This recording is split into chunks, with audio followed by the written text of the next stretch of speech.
तर आमचा एक नवीन प्रवास चालू झालेला आहे। नवीन दिवस, नवीन सकाळ आणि नवीन ट्रिप अशी सुंदर सकाळ आमची झाली आहे। तर आम्ही एका मिनी व्हॅकेशन साठी निघालेलो आहोत।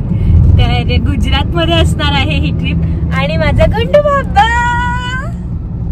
तर सचिन आणि मी आहोत matching goggles, matching T shirts. तर असं आहे आमचं, ऑफकोर्स आम्ही ठरवून केलेलं आहे। आणि हा आहे आमच्या मनू।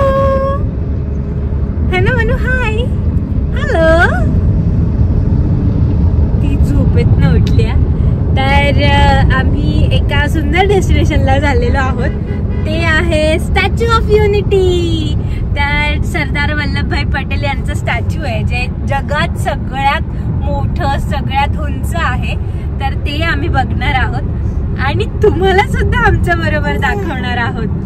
तर या ट्रिप मध्ये आम्ही दोघं तर आहो, आमची मनी माऊ पण आहे, पण आमच्या बरोबर माझे इनलॉज पण आहेत। तर ते त्यांची गाडी मागे आमच्या, आणि माझे सासू सासरे आणि माझी ननंद नंदोई, त्यांची 2 मुलं, असे आम्ही सगळेजण आहोत। आणि चला आता दाखवते मी तुम्हाला। हाय, आमचं पहिलं स्टॉप आहे हा मुंबई दमण महामार्गावर हॉटेल ड्रीम। तर इथे आम्ही नाश्ता केला, साऊथ इंडियन खाल्लं आणि छान होतं, टेस्टी होतं, वॉशरूमही क्लीन होतं। तर तुम्हाला थांबायचं असेल तर तुम्ही नक्की थांबू शकता आणि स्टॉप घेऊ शकता। आणि पुन्हा आम्ही प्रवासाला सुरुवात केली। तर सकाळी साधारणतः 8:30-9 वाजता आम्ही मुंबईवरनं निघालो होतो आणि मुलं होती सोबत, म्हणजे आमच्या 2 गाड्या होत्या, सतत मागे पुढे चालू होतं, त्यामुळे ना मध्ये मध्ये थांबावं लागत होतं। आणि आम्ही प्रवास सुरू केला। आम्हाला स्टॅच्यू ऑफ युनिटी म्हणजेच एकता नगरला स्टॉप घ्यायचा होता, जो लास्ट आहे, आणि साधारणतः 7-7:30 वाजतील असं मॅपमध्ये दाखवत होते। तर बाळाबरोबर प्रवास करताना भरपूर गोष्टी कॅरी कराव्या लागतात आणि मी तिचं फूड सुद्धा सगळं कॅरी करते। तिच्या ज्या पावडर्स मी बनवत असते, की प्युरी बनवायला, तिच्या पेस्ट बनवायला। तर माझ्याकडे छान छोटीसा एक इलेक्ट्रिक कुकर आहे, तर त्यामध्ये मी छान तिच्या पेज बनवत असते। आणि तिच्या खाण्यापिण्याच्या बाबतीत मी अजिबात हलगर्जीपणा करत नाही। जर तिचं पोट भरलेलं आहे तर ती छान खेळते। त्यानंतर आम्ही इथे स्टॉप घेतला, जय जलाराम म्हणून होतं आणि हेही हायवेलाच होतं। तर आम्हाला छान वाटलं आणि भूकही लागलेली होती, जेवणाची वेळ होती। तर आम्ही इथे गेलो आणि इथे सुरती लोचा, सुरती खमणी, सुरती कढी असे पॅकेजिंग फूडमध्ये होते। तर छान होतं हे, ॲम्बियन्सही छान होतं। फाफडा मिळत होता, मी श्रीजासाठी फाफडा घेतला। आणि इथे ना भरपूर नाश्त्याचे पदार्थ होते, खांडवी होती, पात्रा होता, खमण होतं, खमणी होतं आणि पुरी भाजी होतं, त्यानंतर छोले भटुरे। तर अशाच गोष्टी होत्या। भाजी पोळी अशी प्रॉपर नव्हती मिळत, पण आम्ही थांबलो होतो आणि म्हटलं आता थांबलोच तर खाऊन घेऊया। तर आम्ही खाल्लं, लस्सी वगैरे पण पिली आणि पुन्हा प्रवासाला लागलो। तर आता आम्हा मायलेकींची मस्ती सुरू झाली आहे आणि गाडीत आम्ही खूप एन्जॉय केलं तिघांनी। गाणी लावली होती सचिनने आणि सचिनचा आवाज खूप छान आहे, सचिन छान गाणी म्हणत होता आणि आम्ही दोघी त्याच्या तालावर नाचत होतो। तर आम्ही खूप एन्जॉय केलं आणि असंच हसत खेळत आमचा प्रवास चालू असताना हा सुंदर असा एक्सप्रेस वे लागला। तुम्हाला जर आठवत असेल, तुम्ही जर माझे सबस्क्रायबर्स असाल, जर माझे ब्लॉग्स बघत असाल, तर आम्ही याच हायवेवरनं काही दिवसांपूर्वी, काही महिन्यांपूर्वी प्रवास केलेला आहे आणि तो होता माझ्या माहेरच्या फॅमिली बरोबर। आम्ही राजस्थान ट्रिप केली होती, तेव्हा आम्ही याच मार्गे अहमदाबादला गेलो होतो आणि हा पुन्हा आम्हाला हायवे लागला आणि इतका मोठा हायवे आहे। आणि काही वेळेला काय होतं ना, की तुम्हाला रस्ते इतके छान मिळतात, निसर्ग इतका सुंदर असतो की तुम्हाला व्हिडिओ करावाच लागतो। तर तशी काहीशी ही सिच्युएशन होती। आम्ही खूप एन्जॉय करत होतो तिघंही, आम्ही तिघं नाचत होतो गाडीत आणि हा हायवे लागला। तर सचिन म्हटला चल चल पटकन मोबाईल काढ आणि व्हिडिओ कर, किती सुंदर रस्ता लागलाय। आणि जर रस्ता छान असेल, वातावरण छान असेल, तर ड्रायव्हिंग करणाऱ्यालाही खूप मजा येते असं मला वाटतं आणि सचिनही खूप एन्जॉय करतो त्याचं ड्रायव्हिंग करणं। तर आम्ही छान या रस्त्याला भरपूर व्हिडिओज काढले, आम्ही खूप एन्जॉय केलं. आजूबाजूचा निसर्ग इतका सुंदर होता. पुढे काय प्रोजेक्ट्स होणार आहेत, हा रस्ता पुढे कुठे जाणार याबद्दल आम्ही दोघंही डिस्कशन करत होतो. छान, खूप हेल्दी डिस्कशन. आणि त्यानंतर आम्ही याच रस्त्यावर इतके सुंदर सुंदर फोटोज काढले. सचिन मला म्हटलं की आपण थोडा वेळ थांबूया आणि छान फोटोज क्लिक करूया. खरं तर इथे थांबणं अलाउड नाही आहे, तिथे लिहिलेलंही होतं, पण ते म्हणतात ना की एखादी इच्छा होते आणि ती आपल्याला पूर्ण करावीशी वाटते. तर तसं काहीसं झालं. वातावरण इतकं सुंदर झालं होतं आणि त्यात आम्ही दोघेही मॅचिंग होतो. तर म्हटलं की आपण छान फोटो काढूया. पण मग मनीमाऊला विसरून कसं चालेल, मग मनीमाऊ बरोबर छान छान फोटोज क्लिक केले. तर मी ते सुद्धा तुम्हाला दाखवते. तर माझ्या श्रीजाला फोटोज काढायला इतकं आवडतं आणि मुळातच तिला फिरायला इतकं आवडतं की ती पूर्ण ट्रिपमध्ये ॲक्टिव्ह असते आणि इतकी खेळते. आणि आता तर ती मोठी होते, तिला झाडं झुडपं पक्षी कळायला लागली आहेत, तर ती खूप एन्जॉय करते आणि आम्हीही तिच्याबरोबर खूप एन्जॉय करत होतो. आणि तिला जसं जसं आम्ही झाडी दाखवत होतो ती इतकी हसायची आणि त्याच वेळेला आम्ही छान छान फोटोज क्लिक करून घेतली. तर तिच्या बाबांनीही तिच्याबरोबर छान छान फोटोज क्लिक केली आणि मीही माझी फोटोज क्लिक करून घेतलेत. तर छान वाटतं जेव्हा आपण एखादी ट्रिप सुरुवात करतो आणि एन्जॉय करत त्या ट्रिपपर्यंत पोहोचतो. मजा मंजिल का नाही सफर का है या हिंदी वाक्याप्रमाणे खरंच आम्ही आमची ट्रिप खूप एन्जॉय करत होतो आणि खूप छान वाटत होतं. तर पुढे गेल्यावर आम्हाला हा सुंदर असा चंद्र दिसला. मला वाटतं साधारणतः पौर्णिमा होऊन गेली असेल म्हणून इतका सुंदर चंद्र होता. आणि संध्याकाळचे 6 वाजलेले होते.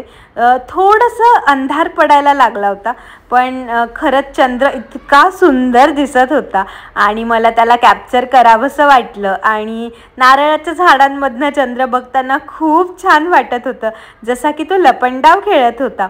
तर त्यानंतर आम्ही पोहोचलो एकतानगरला आणि जवळच आम्हाला एक हॉटेल मिळालं.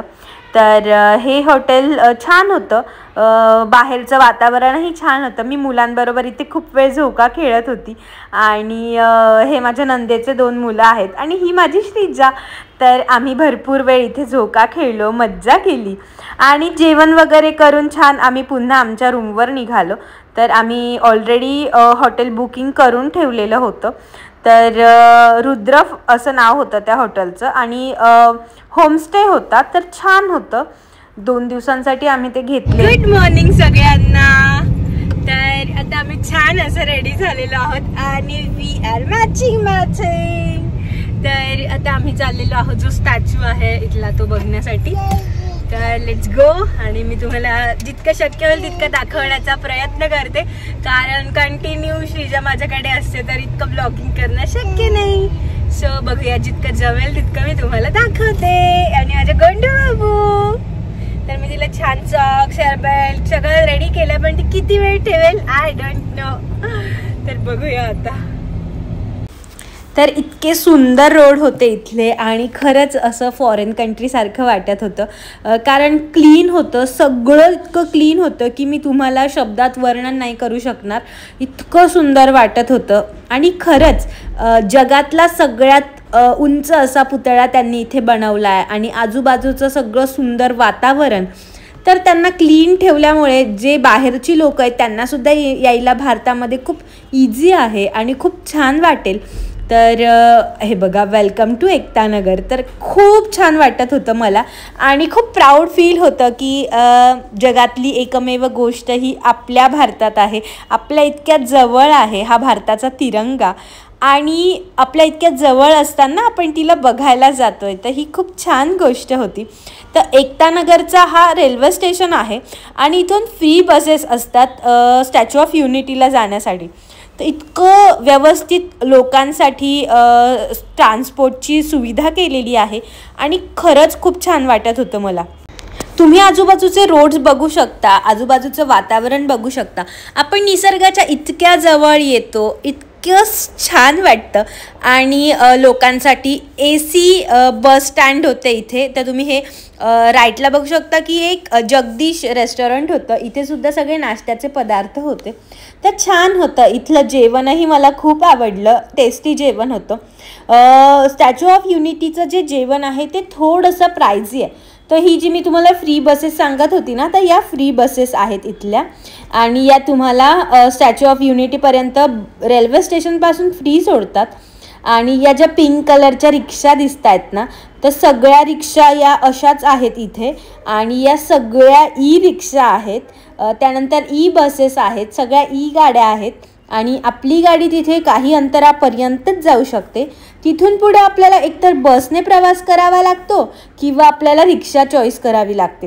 तर आम्ही कसा प्रवास केला मी तुम्हाला सांगणारच आहे, पण तोपर्यंत तुम्ही आजूबाजूच्या वातावरणाचा आनंद घ्या.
आम्ही रिक्षात बसलोय मस्तपैकी.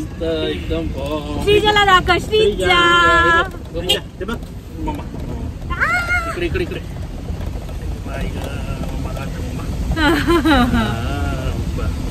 चलो. सुंदर मंदिर आहे मा नर्मदेचं.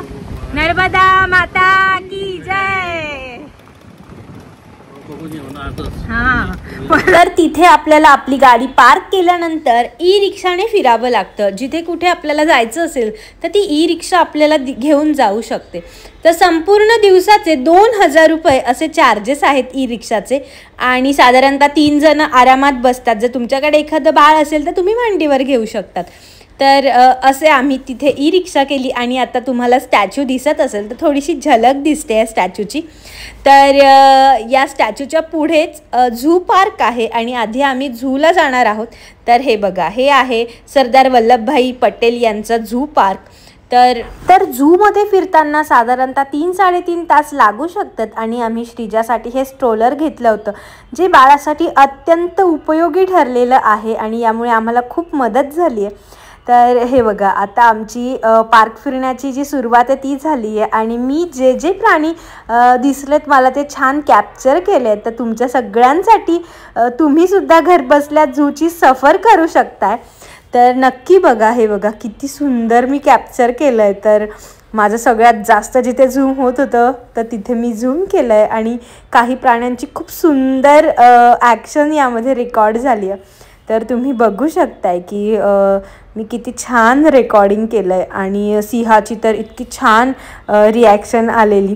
आणि मी एक व्हाईट टायगर रेकॉर्ड केला आहे. तर याचीसुद्धा खूप सुंदर हे बघा एक मूवमेंट छान रेकॉर्ड झालेली आहे आणि मला खूप छान वाटलं. हा व्हिडिओ एडिट करतानाही इतका आनंद होत होता कारण आपल्याला प्राणी असे दिसायला मिळत नाहीत. आता तुम्ही नाशिकला बघू शकता की किती टायगर्स जे आहेत ते येत आहेत शहरांमध्ये.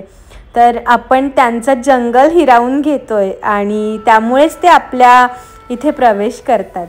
तर श्रीजा इतकं एन्जॉय करते सगळ्या ठिकाणी आणि म्हणूनच इतक्या लहान बाळाला घेऊन आम्ही ट्रिप प्लॅन करू शकतोय. तर श्रीजाच्या सगळ्या खायच्या प्यायच्या गोष्टी मी कॅरी करत असते. ही तिची बॅग आहे, तिच्या सगळ्या गरजेच्या वस्तू या बॅगेत असतात.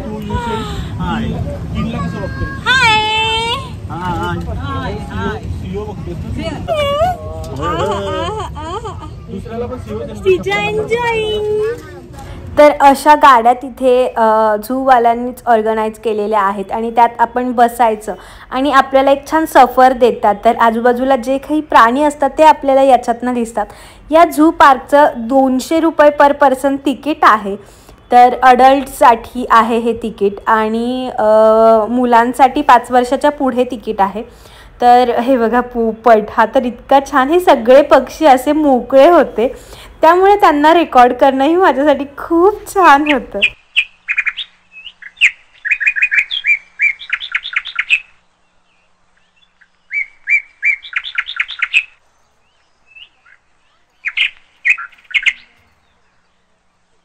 त्यानंतर आम्ही जेव्हा पुढे आलो तेव्हा हा छानसा मोर बसलेला दिसला आणि खूप आनंद झाला. तर त्यांनी हा सुंदर असा ब्रिज बनवलेला होता, खाली छान तळं होतं त्यामुळे सगळे पक्षी छान पाणी पित होते. त्यांना खायला प्यायला ठेवलेलं होतं त्यामुळे ते त्यांचं एन्जॉय करत होते आणि सगळे पक्षी मोकळ्या आभाळाखाली छान होते. तर त्यामुळे ते त्यांच्या पद्धतीने उडू शकत होते. ही सगळ्यात महत्त्वाची गोष्ट आहे पक्ष्यांसाठी, कारण त्यांना बांधलेलं नाही आवडत.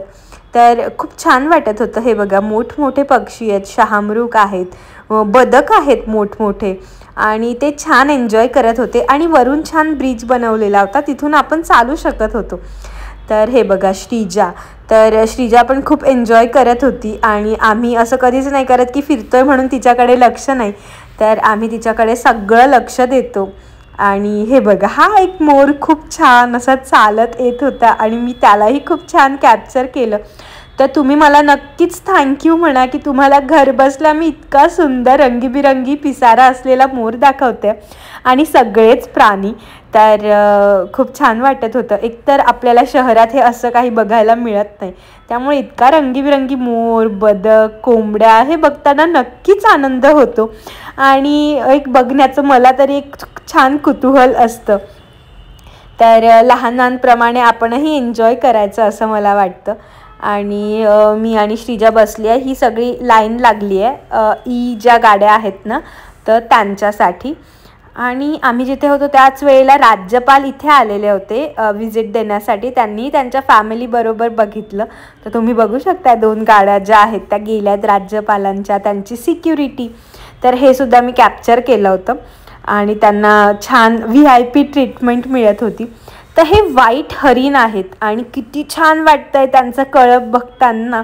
हरणांचं कळप बघणं म्हणजे डोळ्यांचं पारणं फेडणारं हे दृश्य होतं आणि किती सुंदर वाटतंय.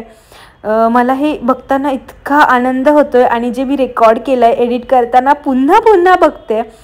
तर असे वेगवेगळे प्राणी या अभयारण्यामध्ये, झूमध्ये आहेत आणि ते जंगलात आहे. एका जंगलामध्ये पाथ बनवलेला आहे, त्यांना भरपूर झाडी आहेत. वाघासाठी असेल, सिंहासाठी असतील, बऱ्याच प्राण्यांसाठी असेल. तर त्यांनी हे एक असं शेड बनवलेलं होतं आणि इथे माकडं होती आणि त्यांनी आधीच सूचना केल्या होत्या की इथून हळूवार चालायचं आहे, अजिबात माकडांना वगैरे त्रास होणार नाही याची काळजी घ्यायची आहे. आणि छान छोटासा पाथ बनवलेला होता आणि हे बघा मी काही कॅप्चर केलेलं आहे. होती बरीच माकडं होती, इथे छोटी छोटी पिल्लं होती. तर आमच्याबरोबर लहान मुलं होती त्यामुळे थोडं आम्ही फास्ट इथून गेलो की कारण ती मोकळी होती आणि आपल्याला माहिती आहे माकडांसाठी आपण काही करू शकत नाही. त्यानंतर आम्ही इथे आलेलो आहोत आणि इथे बघू शकता तुम्ही खूप छान छान शहामृग होते, मोठमोठे, भरपूर वाढलेले. आणि मी आधीसुद्धा झूमध्ये गेली आहे त्यामुळे मी आधीही प्राणी बघितलेत. पण हेच की आपल्याला प्रत्येक वेळी त्याच लहानांसारखं होऊन बघण्यात जी मजा आहे ना ती कशात नाही असं मला वाटतं. त्यामुळे पुन्हा एकदा लहान व्हायचं आणि लहानांप्रमाणे कुतूहलाने सगळं बघायचं. तर इथे छान शेड बनवले होते, छोटे छोटे झोपड्या, जिराफ आहे, त्यानंतर झेब्रा आहे, तुम्हाला दिसतोय हे बघा इथे झेब्रे भरपूर आहेत. तर त्यांच्यासाठी छान शेड केलेलं होतं, त्यांना ऊन लागू नये म्हणून. आणि मला असं वाटतं ना की ही काही जी झाडं उरली आहेत, जी प्राणी उरली, आपण त्यांची खूप काळजी घेतली पाहिजे कारण पुढच्या पिढीला आपल्याला इथेच हे सगळं दाखवावं लागणार आहे. आणि आता आम्ही ना तिथे जो परिसर आहे तो फिरायला आलेलो आहोत. तर इथे छान एक नदी आहे, नर्मदा नदी. तर तिचं पात्र किती मोठं आहे हे सगळ्यांनाच माहिती आहे. तर नर्मदेला इतकं पाणी होतं आणि तिची लांबी रुंदी हे सगळं या बोर्डवर लिहिलेलं होतं. तुम्हाला हवं असेल तर तुम्ही झूम करून बघू शकता. आणि या नदीत मासेसुद्धा होते. तर हा तिथला परिसर आहे.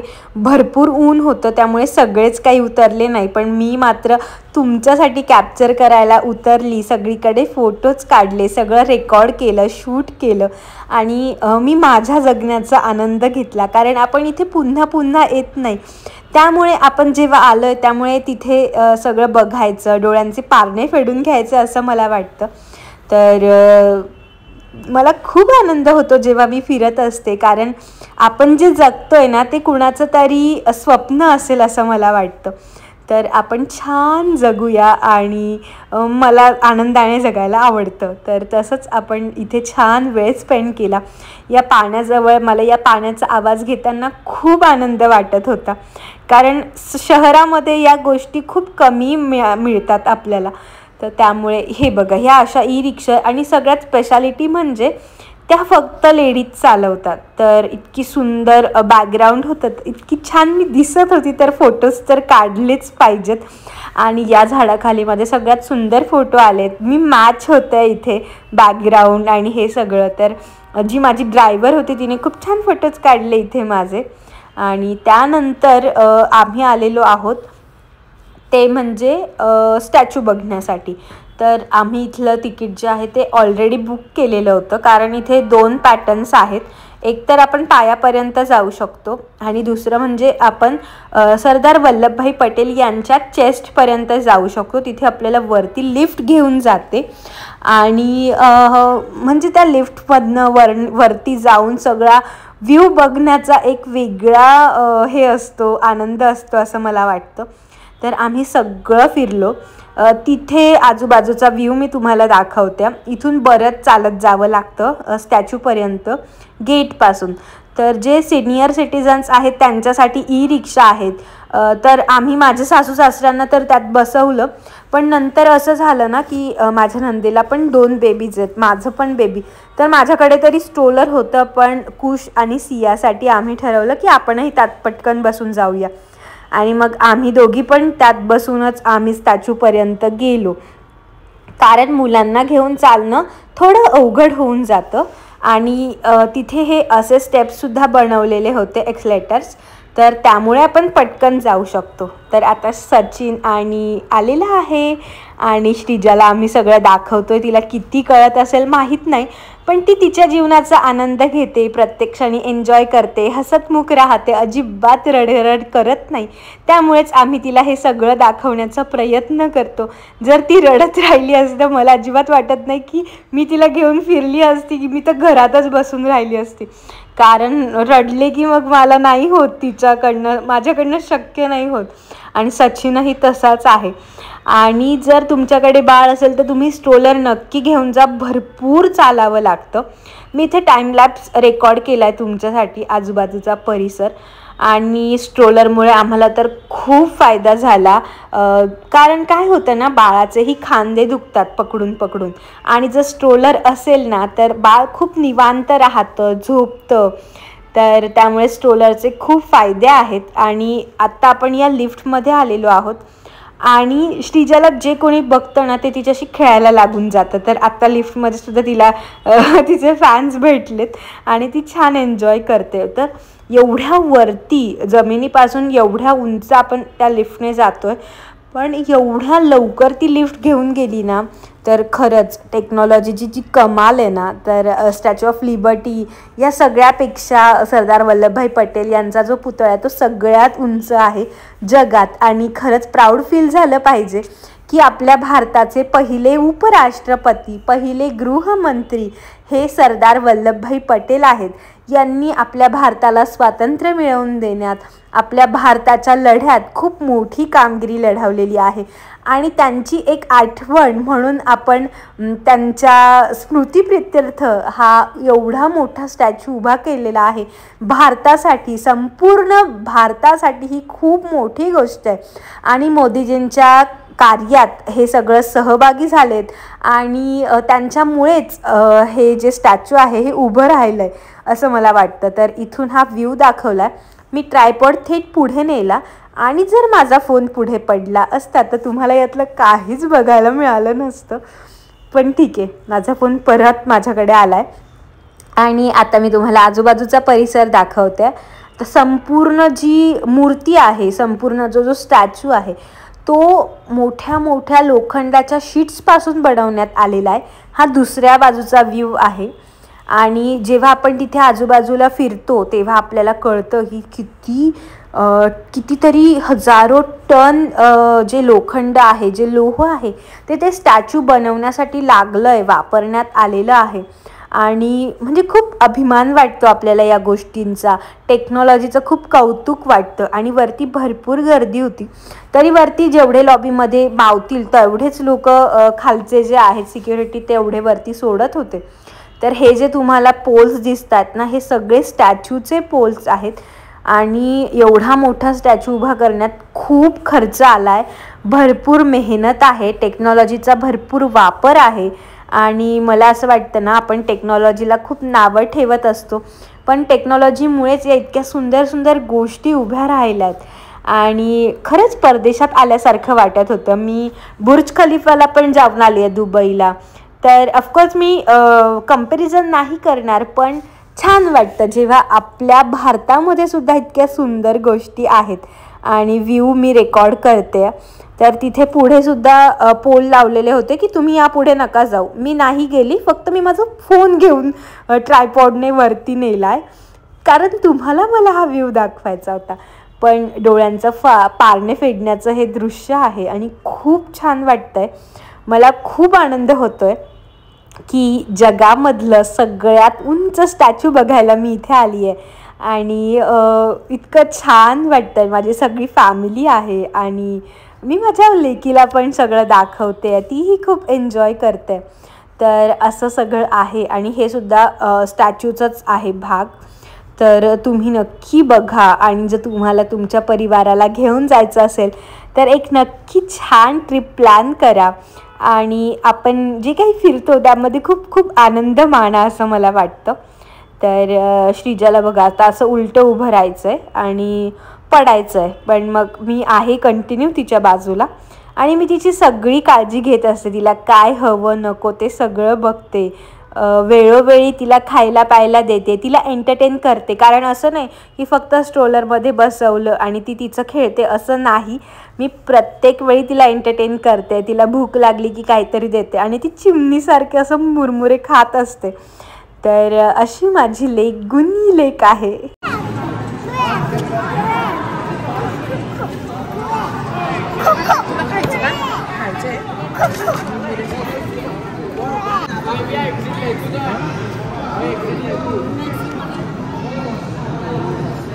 Good girl. कशी एक दाना खाते हे पा. एकच मुरमुरा उचलेले का वेळेला.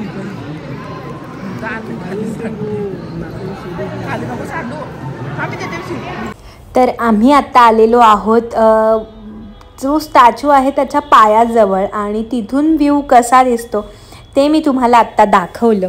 आणि संध्याकाळ झाली होती, सूर्य मावळला होता, काही ठिकाणी लाईट्स ऑन झाले होते. इतकं छान वाटत होतं.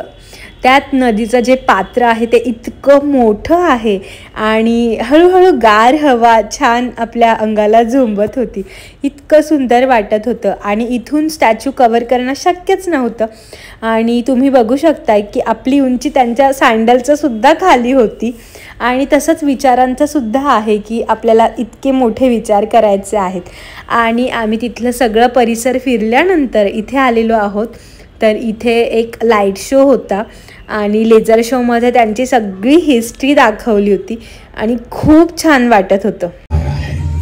जेल से छूटते ही सरदार को कांग्रेस के नए राष्ट्राध्यक्ष पद पर चुना गया और उनकी सरपरस्ती में राष्ट्रवादी भारतीयों ने तमाम ब्रिटिश सूबों में जीत हासिल कर वहां अपनी स्थानिक सरकारें बनाई.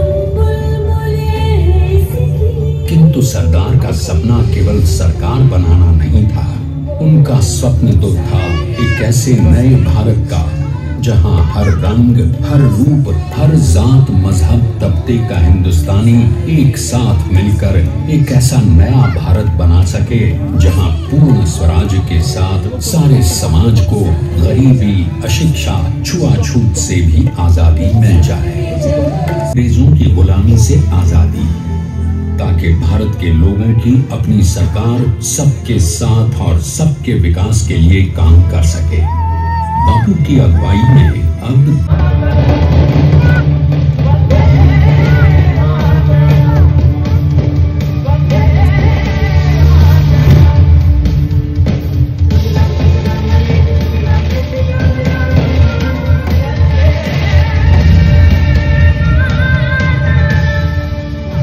स्वतंत्रता के स्वप्न के सच होने के साथ अब सरदार पर कई एक नई जिम्मेदारियां थीं। आने वाली आजादी की तैयारी और एक नए भारत के लिए नए लोकतांत्रिक संविधान की संरचना। जैसा उनके साथी ने खुद कहा था, सरदार ने ही छेनी हथौड़ी लेकर। तर आत्ता लाईट शो संपलाय आणि लेझरद्वारे तिरंगा जो आहे आपला, तर त्यांचं चित्र त्याच्यावर होतं स्टॅच्यूवर. इतकं छान वाटत होतं. आणि संध्याकाळी सगळीकडे लायटिंग होती आणि खूप क्लीन अशा शहरातून आम्ही आमच्या हॉटेलकडे वळालो. आणि ही माझी मनी माऊ. आपण जेव्हा मुलांना घेऊन बाहेर येतो ना, तेव्हा सगळ्यात आधी आपण त्यांच्या खाण्यापिण्याकडे लक्ष दिलं पाहिजे. तर मी तुम्हाला सांगितल्याप्रमाणे मी इलेक्ट्रिक कुकर नेलेला आणि मी सगळीकडे बाहेर जेव्हा नेते तेव्हा तिच्या पेज बनवून तिला देते, कारण तिचं पोट भरलेलं पाहिजे. जे काही मुरमुरे असतात, कुकीज असतात, मी तिला कुकीज या ट्रिपमध्ये पहिल्यांदा इंट्रोड्यूस केले. मी आधी तिला बिस्किट दिलेच नव्हते, पण आता या ट्रिपमध्ये तिने बिस्किटसुद्धा खाल्लं. आणि अजून मी तिला पापडी पण देत असते. तर यात तिचं पोट नाही भरत, ती एंगेज राहते. थोडं थोडं खाते ती. मुरमुरे तर ती एक एक दाणा उचलून खाते, पण ती त्यात एंगेज राहते. पण तिचं पोट कशाने भरतं तर ते खाण्याने. मग भाताची पेज असेल, डाळींची पेज असेल, मी तिच्यासाठी खिचडीची पेज केली तर मी हे तिला खाऊ घालत असते. कारण ती जर छान हसत खेळत असेल, पोट भरलेलं असेल, तरच मी ट्रिप एन्जॉय करू शकते. तर असंच माझं आहे. आणि मी तिला सगळं बाहेरचं थोडं थोडं खाऊ घालते. आता मी तिला साधी खिचडी ऑर्डर केली होती आणि मी ती तिला दिली. आणि सगळ्यात मेन म्हणजे तीही आनंदाने खाते, असं काही नाही. तर मला म्हणजे ती माझ्यासारखीच आहे, जसं माझं आहे. मीही खूप आनंदाने जेवण करते, काहीही असेल तरी. तर तसंच ती पापड खाते आणि छान एन्जॉय करते. तर हे तिघंजण इथे खेळत होते आणि तर तेही एन्जॉय करत होते. तर हा होता संपूर्ण स्टॅच्यू ऑफ युनिटीचा ब्लॉग. तुम्हाला ब्लॉग कसा वाटला मला नक्की सांगा. याचा नेक्स्ट पार्ट लवकरच येणार आहे. तोपर्यंत हा ब्लॉग नक्की एन्जॉय करा. आणि ब्लॉग आवडला असेल तर लाईक, शेअर, कमेंट करायला अजिबात विसरू नका. तसेच माझ्या चॅनलला नक्की सबस्क्राईब करा. भेटूयात पुढच्या अजून इंटरेस्टिंग ब्लॉगमध्ये. तोपर्यंत बाय. तुम्हा सगळ्यांची काळजी घ्या. बाय.